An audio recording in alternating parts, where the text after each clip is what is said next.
Students now taking part in their own anti-ICE protest in the middle of the school day. Hundreds in the Des Moines, Iowa Public School District walked out of class yesterday after Immigration and Customs Enforcement arrested their now former superintendent. But Ian Roberts is accused of living in the U.S. illegally with former weapons charges. ICE agents found Roberts in possession of a loaded handgun, $3,000 in cash, and a fixed-blade hunting knife at the time of his arrest Friday, with ICE also saying that he attempted to evade arrest. The school board voted to accept Roberts' resignation. Watch. Friday morning, everything changed for all of us, including Dr. Roberts. The individual who was leading our district with energy and enthusiasm was detained by ICE agents. Since that time, this district, the Iowa Department of Education, the Department of Homeland Security, and others have learned that his citizenship and status and eligibility to work in the United States is not what we were led to believe. We gave Dr. Roberts an opportunity through his attorney to provide any information that would substantiate his claims by answering a set of questions regarding citizenship. He did not provide the board with the information we requested. Instead, he submitted a letter of resignation through his attorney. Well, school board chair Jackie Norris is running for retiring Senator Joni Ernst's seat. Ernst blasted her for not vetting Roberts more carefully. He's an illegal immigrant holding such a position as this, but that he's a gun-toting illegal alien as well around children. So, yes, I think it speaks for itself. Iowans are not going to approve of this. They will not approve of Jackie Norris as the president of this school board. It's unheard of. Kaylee, I want to talk to you about the comments that we just heard of the school board meeting, where the individual was saying that we were led to believe, and she even called the individual Dr. Roberts. The point I'm trying to make here, however, is that, number one, Morgan State University has denied that he obtained his doctorate there, so he is not a doctor.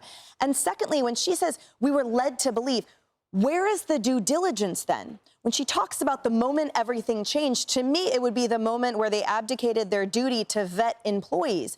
These kids that are protesting right now over something happening to their superintendent, the cause of that is actually a few decisions prior to this. And to me, the responsibility falls squarely on the board for not vetting employees of the district. Yeah, so I was just watching you in the break, research on your phone and figure out all this information about this individual.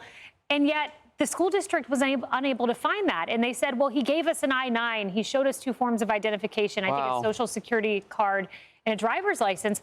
But I still have grievous questions. And Chad Wolf, I just want to play this bite from when I interviewed him Saturday. He raised these questions, and I have not seen the school board answer them. The school district did not do their due diligence. He has a criminal record as well. So clearly they didn't do any type of background investigation. The amazing part here is he has no work authorization. So when they enter this individual's information into their system in order to get paid, to pay taxes and the like, all sorts of red flags should have been prompted there. So I think it'll be interesting to see what they say, to see how this individual, did he use an alias?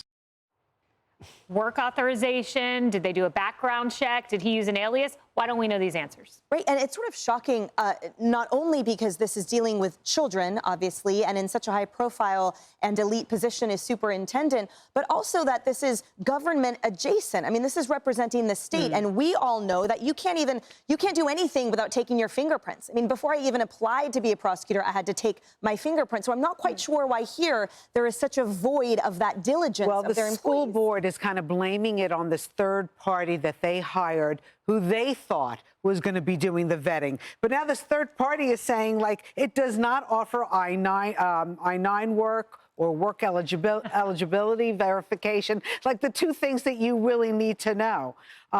So the district did not pick up the pieces after that third party did not do this.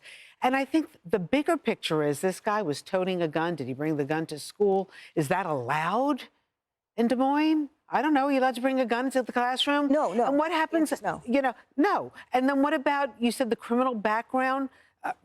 Did he have any kind of abusive background? These are with kids. I don't know.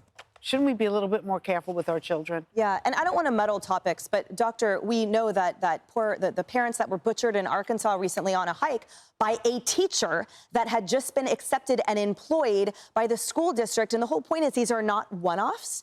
And granted, the superintendent, of course, nothing bad happened. It's more, this is, what we're talking about here. But the real issue is, where is the total lack of responsibility and diligence that is clearly spreading across this country that we entrust our kids into their care? We are handing our kids over to their care. Exactly right. They're teaching in our place. And we expect them to be vetted.